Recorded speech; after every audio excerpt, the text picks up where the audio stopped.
முன்னாள் மத்திய அமைச்சர் டாக்டர் மா ராசா அவரே ஒரு மிகப்பெரிய ஊழல் குற்றவாளி. இன்னைக்கு தீர்ப்பு வந்தும் மேல்முறையீட்டுல அவரோட வழக்கு இருக்கு. அப்படி இருக்கக்கூடிய சூழ்நிலையில அவர் தொடர்ந்து ஒவ்வொரு சமுதாயத்தை பற்றியும், ஒவ்வொரு தேச தலைவர்களை பற்றியும், முன்னாள் முதலமைச்சர்களை பற்றியும், சனாதானத்தை பற்றியும், ஒரு 100 வருடங்களுக்கு முன்னால இருக்கக்கூடிய வரலாறுகளை அவர் படிச்சு பேசுறதாகவும் இன்னைக்கு வரைக்கும் தொடர்ந்து ஒரு விமர்சனத்தை பண்ணிக்கிட்டே இருக்கிறாரு.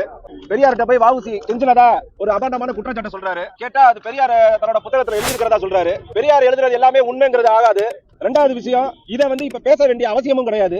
பெரியாரை விட வஉசி 7 வருடம் மூத்தவர். வஉசி பெரியாரு வஉசியவே தன்னோட அரசியல் குருவா நினைச்சு அவரே சொல்லியிருக்காரு. அதே புத்தகத்துல அதுவும் எழுதியிருக்கு. ரெண்டாவது விஷயம், புள்ளமார்களா வஉசியை தலைவரா வச்சிருக்காங்க. அப்படின்னா தொடர்ந்து திமுக பல வருடங்களாக ஆட்சியில இருக்கு.